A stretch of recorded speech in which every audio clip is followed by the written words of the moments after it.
छात्रों नमस्कार। आज के लिए आपका जो प्रथम पेपर है शिक्षा के दार्शनिक परिप्रेक्ष्य, उसके संदर्भ में द्वितीय यूनिट है, जिसमें वेदांत दर्शन के संदर्भ में आपको आज जानकारी दी जाएगी। तो हमारा प्रश्न हैगा कि वेदांत दर्शन की मुख्य विशेषताओं की व्याख्या कीजिए और वेदांत दर्शन के अनुसार अनुशासन की धारणा कीजिए। तो ये प्रश्न है हमारा। इसमें आगे चलते हैं इसके उत्तर की तरफ। तो वेदांत दर्शन की मुख्य विशेषताओं का वर्णन करना है और शिक्षा में वेदांत का योगदान को बताना है। अब आगे चलते हैं कि वेदांत दर्शन की विशेषताएं क्या है। देखिए, सर्वप्रथम वेदांत दर्शन में जो वेदांत से पहले जितने भी दर्शन हुए थे उनमें कोई भी क्रमबद्ध चिंतन नहीं था। तो वेदांत दर्शन, जब वेदांत की विचारधारा आई तो एक प्रणालीबद्ध चिंतन का स्वरूप देखने के लिए मिलता है, जो बौद्धयान कृत वेदांत सूत्र से स्पष्ट होता है। देखिए, वेदांत को समझने के लिए सबसे पहले आपको ये समझना होगा कि वेदांत क्या है। सबसे पहले हमारे यहाँ बहुत सारे ग्रंथ थे, जैसे आपने देखा होगा वेद थे, पुराण थे, ब्राह्मण ग्रंथ थे, ठीक है। और जंगलों में जो लिखे गए थे एक ग्रंथ, उनका नाम था आरण्यक ग्रंथ, आरण्यक। और भी जो भी धर्मसूत्र वगैरह जो कुछ भी लिखे गए थे, तो उन्हीं सब को मिलाकर जो बनाया गया था उसी को बोला गया है वेदांत, ठीक है। तो ये जो वेद, पुराण, ब्राह्मण और अन्य ग्रंथ हैं, इन सब का निचोड़ है वेदांत। तो हमारी जो विचारधारा है वेदांत, ये इससे संबंध रखती है, ठीक है। तो आपको जानकारी के लिए है कि सर्वप्रथम वेदांत दर्शन में ही प्रणालीबद्ध चिंतन किया गया था और बौद्धयान कृत वेदांत सूत्र से स्पष्ट होता है कि उपनिषद, भगवद गीता तथा वेदांत सूत्र आधार रूप में मिलकर वेदांत दर्शन की प्रणालीबद्ध करते हैं। अर्थात इन सभी का मिश्रित स्वरूप, इन सभी का निचोड़ जो था वेदांत था, ठीक है। दूसरी विशेषता वेदांत दर्शन की है वह है एकेश्वरवाद। पहले जो था अनेक ईश्वरों की बात की गई थी, जैसे सूर्य देवता है, पृथ्वी, धरती माता है। इसमें वेदांत में एक ईश्वरवाद अर्थात एक ही ईश्वर, एक ही परमात्मा, एक ही परमेश्वर की बात की गई थी। इसकी विशेषता है यही कि ये एकेश्वरवाद को मानता था, ठीक है। आगे चलते हैं। तीसरी विशेषता है ब्रह्म, जीव और जगत का विवेचन। इससे पहले इतना विस्तृत अध्ययन ब्रह्म, जीव, जगत के बारे में अन्य किसी में नहीं मिलता था। तो इन तीनों में एक संबंधता स्थापित हुई और ऐसा संबंध स्थापित किया गया जैसे कि वेदांत के अनुसार ब्रह्म जगत का निमित्त मात्र है और वह इसका उपादान भी है और इसका निर्माता भी है, ठीक है। इसी एक ही भाव के कारण ही वेदांत को अद्वैतवादी दर्शन कहा जाता है। अद्वैत का अर्थ है जो दो तत्वों को माने, अद्वैत दर्शन, ठीक है। वेदांत में अद्वैत करने वाले दो शब्द क्या क्या हैं कि वह ब्रह्म जगत को निमित्त मानता है और उसका उपादान कारण भी मानता है। एक ही भाव के कारण ही वेदांत को अद्वैत, दो चीज़ों को एक में माना गया है, इसलिए इसको अद्वैत दर्शन कहा जाता है। ब्रह्म सत्य, आनंद और अनंत रूप में है।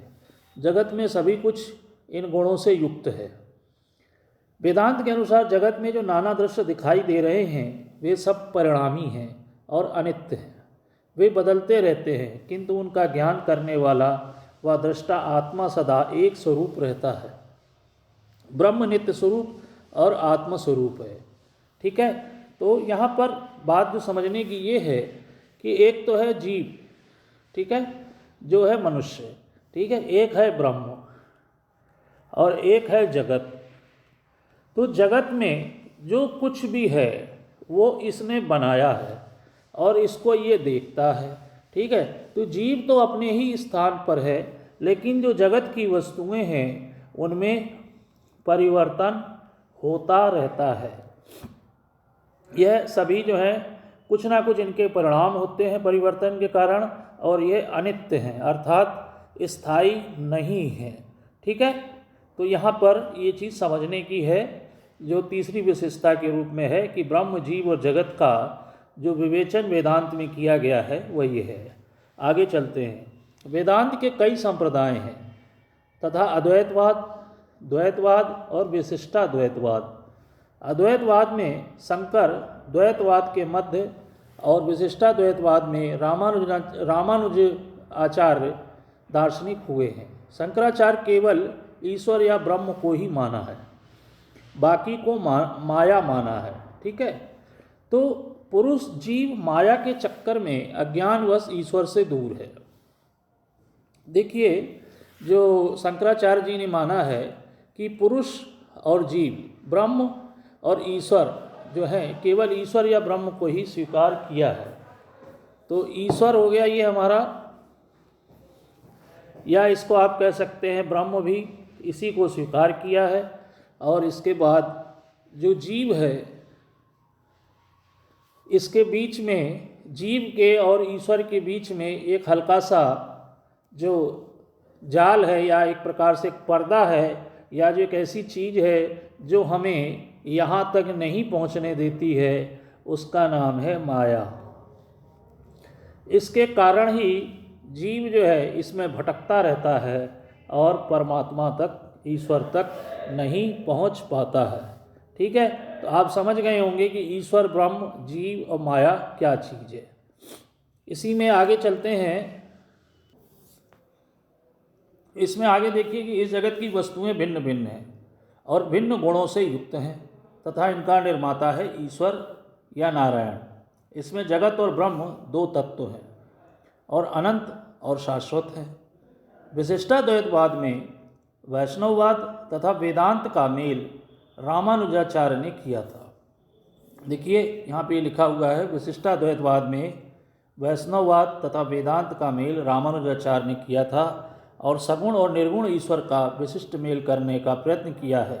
ईश्वर जगत एवं जीव का केंद्र है और दोनों का विचार ईश्वर के द्वारा ही संभव है। ईश्वर और जगत एवं जगत, ईश्वर, जीव एवं जगत तीन भिन्न होते हुए भी आपस में एक हैं। तो इन तीनों को जो एक बताने का काम किया है, विशिष्ट का अर्थ था, विशिष्टता के कारण ही इन तीनों में एक विशिष्ट आपसी संयोग है, जो भिन्न तत्व होते हुए भी आपस में एक हैं, इसलिए इनको विशिष्टाद्वैतवाद से जोड़ा जाता है। आगे चलते हैं हम लोग।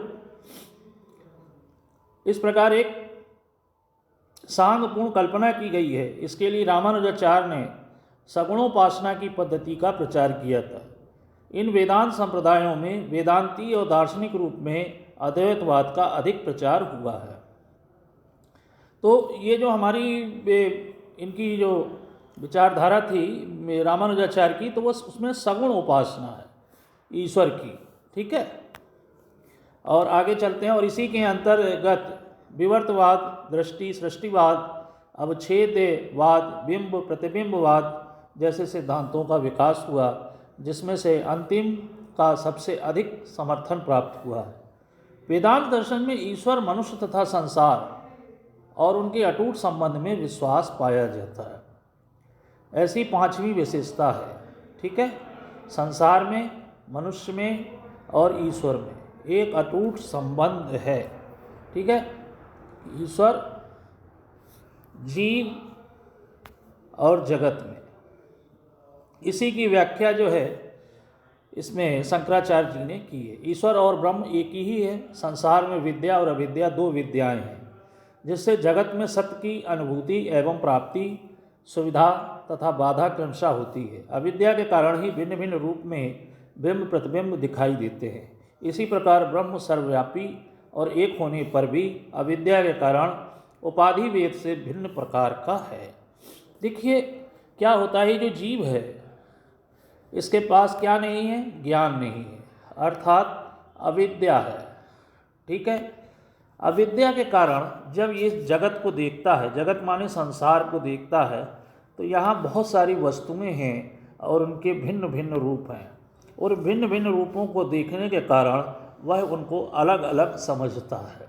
ठीक है। और यहाँ पर माया भी है जो हमको भटकाए रखती है और हम उसके वास्तविक स्वरूप को नहीं समझ पाते हैं।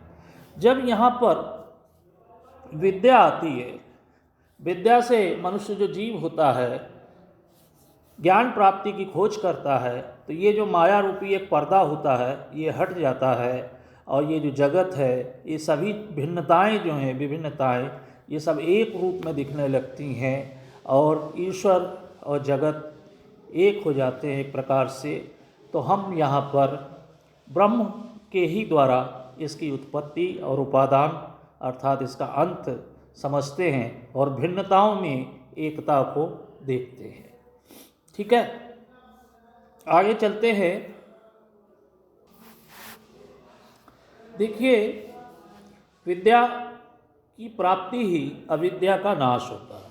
ठीक है, जब जीव को ज्ञान की प्राप्ति हो जाती है, ठीक है, तो वह विद्या के नज़दीक हो जाता है या उसको विद्या प्राप्त हो जाती है और वह मोक्ष प्राप्ति के योग्य हो जाता है।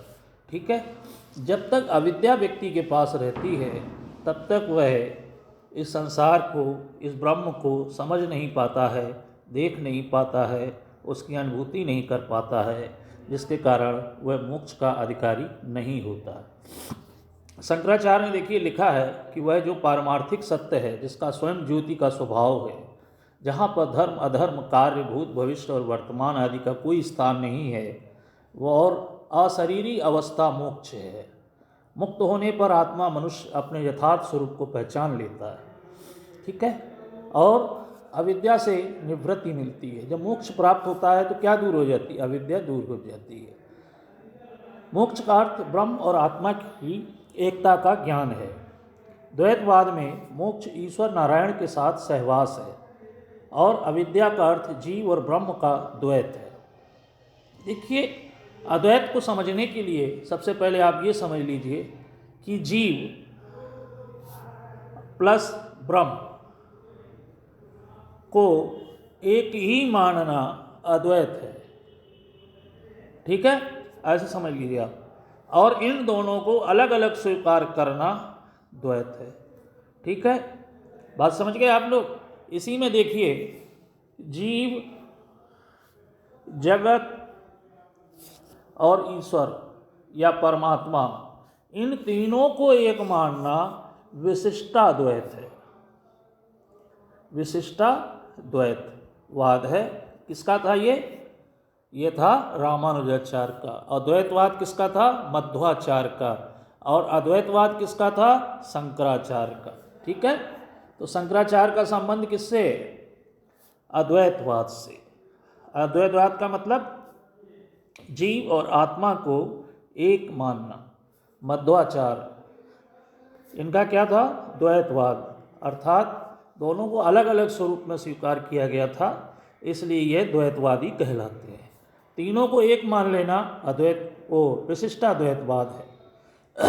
ठीक है, आगे चलते हैं। इस द्वैत को दूर करना वेदांत का लक्ष्य। वेदांत का काम क्या था?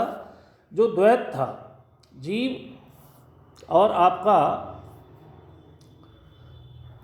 जीव और ब्रह्म, इसको जो भेद है इसके अंदर, इसको दूर करना ही वेदांत का लक्ष्य है। वेदांत का काम है कि इनके भेद को खत्म कर देना। ठीक है, आगे चलते हैं। साधन चतुष्टय और अन्य साधनों में विश्वास और उसका अभ्यास वेदांत दर्शन की एक अन्य विशेषता कही जाती है। तो साधन चतुष्टय इसमें आगे दिए हुए देख लीजिएगा। इहा मूत्रार्थ भोग विराग शम दमादि साधन संपत्त मुमुक्षत्व प्रथम में नित्य और अनित्य वस्तुओं का पूर्ण ज्ञान होता है। सभी वस्तुओं के सुख भोग से दूर रखा जाता है। तृतीय में शम दम श्रद्धा समाधि और प्रति तितिक्षा, इन 6 साधनों से पूर्ण बना जाता है। और चतुर्थ में अंतिम लक्ष्य प्राप्त करने के लिए दृढ़ संकल्प करते हैं। इसके अलावा गुरु के उपदेश, श्रवण, मनन और निधि ध्यान की व्यवस्था भी की जाती है। ये साधन क्रमिक ढंग से प्रयोग में आते हैं और सबसे पहले गुरु शिष्य को तत्वमसि का उपदेश देता है। एक प्रश्न भी आ जाता है कभी कभी ऑब्जेक्टिव टाइप में कि वेदांत में गुरु जो होता है सबसे पहले उपदेश में क्या देता है, तत्वमसि का उपदेश देता है। ये याद रखिएगा आप लोग। आगे चलते हैं। जिस सत्य पर साधक एकाग्रचित्त होकर मनन करता है वह किस प्रकार का सत्य है। पुनः उस सत्य पर साधक अपनी संपूर्ण आत्मिक शक्तियों को केंद्रित करता है, वही निधिध्यासन है। निधिध्यासन का अर्थ है स्वयं में ध्यान लगाना, आसन लगाना और अपनी स्वयं की आत्मिक शक्तियों को पहचानना और इस सत्य की अनुभूति होती है तो वह अपने आप को जान लेता है। अपने आप को जानने की प्रक्रिया ही निधिध्यासन है। संदेह और मोह से दूर होकर स्थित प्रज्ञ होकर आनंद के साथ आजीवन समाज और जीव मात्र की सेवा, ब्रह्म ध्यान करना और शरीरांत होने पर मुक्ति प्राप्त प्रदान करता है। मुक्ति का अर्थ है मोक्ष। ठीक है। इसके बाद देखिए भक्ति की साधना वेदांत के द्वारा की गई है। भक्ति की बात की गई है। ईश्वर का ज्ञान मुक्ति से अधिक आवश्यक है। ठीक है। इसमें आगे चलते हैं और भक्ति के मार्ग के लिए सर्वान साधन है। गीता में जो कहा गया है कर्म योग के भाव में अपने कर्तव्यों को पूरा करके नितांत निष्प्रता और उद्भव धर्म ग्रंथों के अध्ययन करना चाहिए, अर्थात श्रवण करना चाहिए। और श्रवण करने के बाद जो भी गुरु के द्वारा उपदेश दिया जाता है उस पर चिंतन करना चाहिए और निरंतर ध्यान द्वारा जो है उस पर निधिध्यासन करना चाहिए और जीवन से मुक्ति के जो मार्ग है उस पर मुक्ति के मार्ग पर चलना चाहिए। ये सभी जो जीवन में जीने योग्य कार्य हैं वह हमारे धर्म ग्रंथों में लिखे गए हैं। आवश्यकता पर जोर दिया है। प्रश्न है शंकर का वेदांत दर्शन क्या है। इसके से अगला प्रश्न है हमारा कि शंकर का वेदांत दर्शन क्या है। इसके शैक्षिक अभिप्रायों को स्पष्ट कीजिए। शंकराचार्य के वेदांत दर्शन के मूल सिद्धांत क्या क्या हैं। ठीक है। और शंकर के अद्वैतवाद से आप क्या समझते हैं। शंकराचार्य का शिक्षा दर्शन के रूप में वेदांत का मूल्यांकन। क्योंकि हमारे जो शंकराचार्य जी थे, भारतीय दर्शन में शंकराचार्य का स्थान अत्यधिक महत्वपूर्ण है। इनका जन्म केरल राज्य के मालाबार तट पर स्थित कालनी नामक स्थान पर 7वीं और 8वीं शताब्दी में हुआ था। इनका जीवन काल सामान्य रूप से 744 ईस्वी से लगाए 820 ईस्वी तक माना जाता है कि इसके मध्य में इनका हुआ था। ये सब आगे आप पढ़ लीजिएगा। इन्होंने अपने जीवन काल में पूरे भारत का भ्रमण किया था और 32 वर्ष की आयु में ही इन महान चिंतक, सन्यासी और अलौकिक महापुरुष ने केदारनाथ में अपने नश्वर शरीर को त्याग दिया था। शंकराचार्य का अद्वैतवाद, शंकर का वेदांत भारतीय चिंतन धारा चरमोत्कर्ष है। आज भारत में जितने भी दर्शन हैं, धर्म मानव जीवन में उतरे हुए हैं, उन पर वेदांत का कुछ ना कुछ प्रभाव सभी पर पड़ता है। ठीक है। तो ये बात थी हमारे शंकराचार्य जी की, जो उन्होंने वेदांत दर्शन दिया और वेदांत और अद्वैत के बारे में उन्होंने बताया है। उन्होंने कहा है कि ब्रह्म ही सत्य है और ये जगत असत्य नाशवान है। शंकराचार्य आत्मा को ब्रह्म का अंश मानते थे और परमात्मा को ब्रह्म का साकार रूप मानते थे। ठीक है। शंकराचार्य का यही अद्वैत माना जाता है। अद्वैत का मतलब आप समझ गए होंगे। अगला प्रश्न है वेदांत दर्शन में तत्व मीमांसा, ज्ञान मीमांसा और मूल मीमांसा तथा उसके शैक्षिक निहितार्थ की व्याख्या कीजिए। तो देखिए तत्व मीमांसा क्या होती है। किसी भी दार्शनिक विचारधारा में जो ईश्वर के संदर्भ में विचार प्रकट किए जाते हैं वह सभी तत्व मीमांसा के अंतर्गत आते हैं। यहाँ पर एक शब्द है मीमांसा। ठीक है। जिसका संदर्भ है, मतलब होता है, अर्थ होता है व्याख्या करना। अर्थात जहाँ पर मूल तत्व ईश्वर की या ईश्वर के अलावा जो भी मूल तत्व है, यदि उसकी व्याख्या की जाती है, उसके बारे में बताया जाता है, ठीक है, तो उसको तत्व मीमांसा या तत्व की व्याख्या कहते हैं। अब इन्होंने जो ब्रह्म को ही एकमात्र सत्य माना और ब्रह्म अपने में पूर्ण है, ब्रह्म का साक्षात्कार ही चरम लक्ष्य है, ये सर्वोच्च ज्ञान है। उसे जानने के बाद कुछ भी जानना शेष नहीं रह जाता है। ब्रह्म निर्गुण है, निराकार है, ठीक है, ब्रह्म ही जगत का सृष्टा है, पालन करता है, संहार करता है। ईश्वर माया की रचना करता है और माया के द्वारा संसार की रचना करता है। ठीक है, तो ये जो ईश्वर संबंधी विचारधारा है ये सभी तत्व मीमांसा के अंतर्गत आती है। शंकराचार्य जगत को उसमें मानव जीवन के केवल व्यवहारिक सत्ता में विश्वास करते हैं, वेदांत दर्शन की ज्ञान मीमांसा।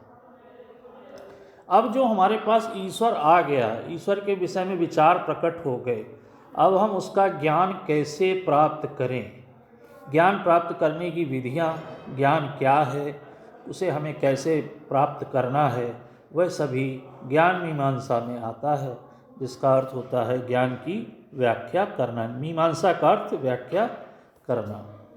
तो ये देखिए, अब ज्ञान के बारे में यहाँ दिया हुआ है कि आत्मा एवं परमात्मा का ज्ञान जिस उद्देश्य की सिद्धि कार्यक्रमों के से विरक्त और ज्ञान के अनुष्ठान से होती है, उसके लिए शंकर या शंकराचार्य जी दो प्रकार की विद्याओं की बात करते हैं। एक विद्या इन्होंने बताई है पराविद्या। देखिए, हमने आपको बताया था ज्ञान प्राप्त करने की विद्याएं कि ज्ञान कैसे प्राप्त किया जाएगा। तो शंकराचार्य ने, ठीक है, या शंकराचार्य जी ने जो दो प्रकार की विद्याएं बताई, पराविद्या और अपराविद्या, ये अपराविद्या। ठीक है, आगे चलते हैं। जो अपराविद्या है उसका संबंध किससे है? उसका संबंध हैगा संसार के ज्ञान प्राप्त करने से, और जो पराविद्या है वह अलौकिक ज्ञान, ईश्वर संबंधी ज्ञान को प्राप्त करने की विद्या है। तो यही ज्ञान मीमांसा है कि वेदांत में जो शंकराचार्य का था, उन्होंने दो प्रकार की विद्याएं दी। ठीक है, आत्मज्ञान के उन्होंने साधन बताए कि आत्मज्ञान कैसे प्राप्त होगा। तो काम, क्रोध आदि वृत्तियों का दमन करके श्रवण, मनन और निधि ध्यासन द्वारा हम ज्ञान को प्राप्त कर सकते हैं, आत्मा का साक्षात्कार कर सकते हैं। आगे चलते हैं। हमारे पास अब अगली चीज़ है मूल्य मीमांसा। अब जो ज्ञान हमने प्राप्त किया है, देखिए, जो भी ज्ञान हमको, सबसे पहले तत्व अर्थात ईश्वर को जाना, ठीक है, अब उसका कैसे ज्ञान प्राप्त किया जा सकता है ये जान लिया। अब इसमें मूल्यवान क्या है, ठीक है, कैसे हम इसको अपने जीवन में ग्रहण करें, आचरण में लाएं, ठीक है, या उपयोग में लाएं, ये जो बातें हैं यही मूल्य मीमांसा के अंतर्गत आती हैं। और वह सभी गुण इसके जो इस विचारधारा को आप देखिए मूल्यवान बनाते हैं, वह सभी मूल्य मीमांसा के अंतर्गत आते हैं। और प्रत्येक दर्शन की अपनी तत्व मीमांसा, ज्ञान मीमांसा और मूल्य मीमांसा होती है। ठीक है, तो इसको आप पढ़िए। इसमें लिखा हुआ है कि आत्मा तथा ब्रह्म एक ही है, नानात्व ज्ञान से ही संसार है। नाना तत्व, जो विभिन्न प्रकार के तत्व हैं उनसे संसार बना हुआ है, तथा एकत्व ज्ञान से मुक्ति है। और इन सभी को एक स्वरूप में देखना ही मुक्ति है। मुक्ति के लिए साधन चतुष्टय जरूरी है। ठीक है, साधन चतुष्टय का जिक्र इसमें किया गया है। देखिए, नित्यानित्य अर्थात वस्तु विवेक साधक के लिए नित्य और अनित्य वस्तुओं में भेद करने का विवेक होना चाहिए। ठीक है, नित्य और अनित्य अर्थात क्या स्थिर है, क्या अस्थिर है। तो संसार की सभी वस्तुएं अस्थिर हैं और नित्य जो है वह परमात्मा है। इन दोनों में भेद कर लेने का जो ज्ञान है, बात समझे आप लोग, जो ज्ञान है, जो विवेक है, जो बुद्धि है, वह प्रत्येक मनुष्य में होना चाहिए। उसी को नित्यानित्य कहा गया है। आगे चलते हैं। यह युतार्थ भोग विराग साधक को लौकिक और पारलौकिक भोगों की कामना का परित्याग करना चाहिए। ठीक है, भोग कामना का त्याग करना चाहिए। सम दमादि साधन, संपत्ति साधक को शम, दम, श्रद्धा, समाधान, उपरति और वितिक्षा, इन 6 साधनों का अपनाना चाहिए। शम का अर्थ है मन का संयम, दम का अर्थ है इंद्रियों पर नियंत्रण, श्रद्धा का अर्थ है अपने धर्मशास्त्रों के प्रति निष्ठा, समाधान का अर्थ है चित्त के ज्ञान के साधन में लगना, उपरति का अर्थ है विक्षेपकारी कार्यों में विरत रहना।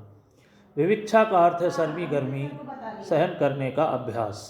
और मुमुक्षत्वम साधक को मोक्ष प्राप्त करने का दृढ़ संकल्प करना। इसी में आगे देखिए कि 4 साधनों से युक्त साधकों को वेदांत की शिक्षा लेने का अधिकार है। साधक गुरु के साथ श्रवण मनन और निधि ध्यान का अभ्यास करता है। ठीक है। ब्रह्म का साक्षात्कार पा जाने के बाद वह अहम ब्रह्मास्मि कहने लगता है। देखिए, अहम ब्रह्मास्मि अर्थात मैं ब्रह्म हूँ, क्योंकि जब तक आपको ज्ञान प्राप्त नहीं होगा तब तक आप अहम ब्रह्मास्मि नहीं कह सकते। ठीक है। आगे चलते हैं हम लोग कि वेदांत में 2 प्रकार की मुक्ति की बात की गई है।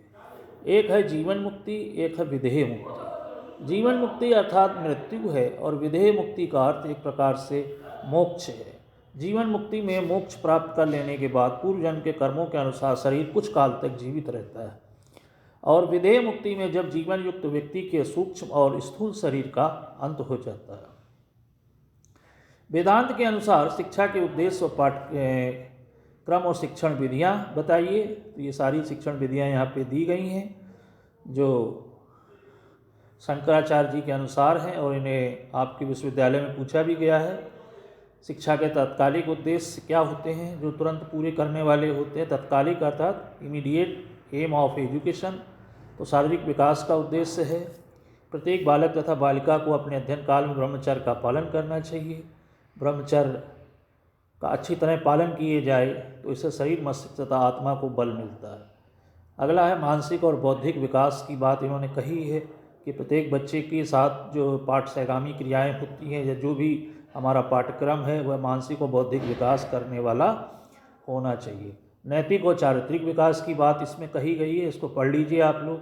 ठीक है। शिक्षा का उद्देश्य क्या होना चाहिए? चरित्र का विकास करने वाला होना चाहिए। इसके बाद ज्ञानेंद्रियों के विकास की बात की गई है। शिक्षा का उद्देश्य बालक की दृष्टि, श्रवण, स्पर्श तथा स्वाद आदि सभी ज्ञानेंद्रियों को पूर्ण प्रशिक्षित करने वाला होना चाहिए, क्योंकि ज्ञानेंद्रियां ही ज्ञान के द्वार होती हैं और व्यक्ति को सही तथा वास्तविक ज्ञान प्राप्त होता है।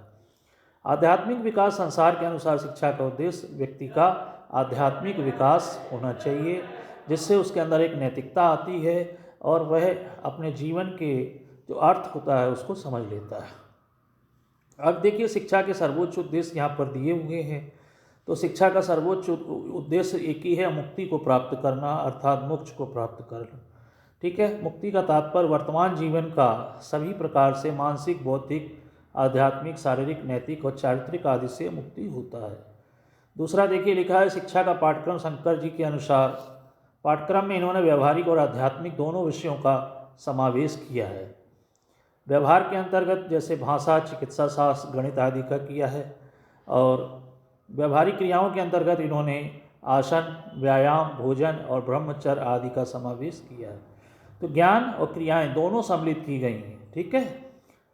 अगला है आध्यात्मिक पक्ष के अंतर्गत इन्होंने धर्म, दर्शन, यम, नियम, प्राणायाम, प्रत्याहार, धारण, ध्यान और समाधि का समावेश किया गया है। तो ये सारी बातें हैं यहाँ पे। इंद्रियां ही ज्ञान के द्वार हैं। ज्ञान पर चिंतन, वाद विवाद एवं बौद्धिक तर्क कराया जाए इंद्रिय ज्ञान के ऊपर, जिससे छात्रों को वास्तविक ज्ञान प्राप्त हो सके। प्राप्त ज्ञान का प्रतिदिन प्रयोग एवं उसके द्वारा सत्य का चयन और असत्य का त्याग भी कराया जाए। शिक्षक शंकर के अनुसार शिक्षण प्रक्रिया में शिक्षक के मुख्य 2 कार्य हैं: शिक्षार्थी को व्यवहारिक जीवन के लिए तैयार करना और आध्यात्मिक जीवन के लिए तैयार करना। विद्यार्थियों के लिए उन्होंने कहा है कि आध्यात्मिक दृष्टि से सब छात्र समान होते हैं, व्यवहारिक दृष्टि से कार्य भिन्नता पाई जाती है। प्रत्येक छात्र असीमित ज्ञान एवं शक्ति का भंडार है, उनमें पर्याप्त रूप से जो है शारीरिक, मानसिक एवं बौद्धिक भिन्नताएं पाई जाती हैं। ठीक है। विद्यालय में के लिए शंकर जी के अनुसार उन्होंने कहा है कि विद्यालय नगरीय कोलाहल से दूर होने चाहिए, सुरम्य प्रकृति की गोद में होने चाहिए। अनुशासन के लिए इन्होंने कहा है कि मानव जीवन में महत्वपूर्ण माना गया है अनुशासन को। बालक को अनुशासित बनाने के लिए प्रकृति के नज़दीक लाना चाहिए। फलस्वरूप शंकर ने बाल प्रकृति की 4 अवस्थाओं का वर्णन किया है। चारों अवस्थाएं हैं ये: सिप्त, विक्षिप्त और मुधा और एकाग्रता। इनको आप पढ़ लीजिए। बालकों की जो सामान्य अवस्थाएं बताई गई हैं कि बालक अपनी इंद्रियों को आंशिक रूप से नियंत्रण करने में सफल हो जाता है। ठीक है, पहले बालक अपनी इंद्रियों के अधीन रहता है, फिर इंद्रियों पर नियंत्रण करना सीख जाता है, और इस अवस्था में बालक अपनी इंद्रियों पर आंशिक रूप से काफ़ी नियंत्रण कर लेता है, और एकाग्रता का अर्थात वह विषय वस्तु के ऊपर पूर्णतः अपना ध्यान एकाग्रित कर लेता है। इन्होंने जो अब आगे फिलॉसफी की बात है यहाँ पे कि वेद, ब्राह्मण, आरण्यक और उपनिषदों के गूढ़ एवं विस्तृत दार्शनिक चिंतन को ही वेदांत दर्शन कहा गया है। तो आगे सारी जानकारी इसमें दी गई है। तो आज के लिए इतना ही है। आप वेदांत दर्शन को समझ गए होंगे कि वेदांत क्या है। इसको शंकराचार्य ने दिया था। ये अद्वैतवाद है, अर्थात जीव और जगत को एक समझना ही अद्वैत है। इन दोनों को अलग अलग समझना अद्वैत है। जीव जगत और परम ब्रह्म जो है हमारा, इन तीनों को एक साथ समझना विशिष्टाद्वैतवाद होता है, जिसके रामानुजाचार्य थे। ठीक है, तो अद्वैत का अर्थ यहाँ पर जो है परमात्मा और इस संसार को एक समझना है। ठीक है, तो परमात्मा और संसार को लीजिएगा यहाँ पे, और इन दोनों को अलग अलग समझना ही जो है द्वैत है। तो एक समझना अद्वैत हुआ, दो समझना द्वैत हुआ, और तीनों को मिक्स करके समझना विशिष्टाद्वैतवाद है। तो ये जहाँ तक है, इसको आप एक दो बार देखिएगा, सुनिएगा और पढ़िएगा, तो ये आपको धीरे धीरे समझ में आ जाएगा कि शंकराचार्य जी क्या कहना चाहते थे। ये उनका द्वारा शिक्षा के संदर्भ में दिए गए विचार हैं, जो शिक्षा दर्शन में वेदांत दर्शन के रूप में पढ़ाए जाते हैं। वेदांत कोई अपने आप में कोई एक अलग किसी का लिखा हुआ नहीं है। ये हमारे जो भी ब्राह्मण, आरण्यक, उपनिषद, पुराण आदि थे, उन सभी का निचोड़ है, जिसको वेदांत दर्शन कहा जाता है। ठीक है, इसमें जीव, आत्मा, जीव, संसार और ईश्वर, और इनके बीच में जो माया है, बस इसी को लेकर इसकी चर्चा की गई है। तो आप पढ़िएगा। ठीक है, ओके, धन्यवाद।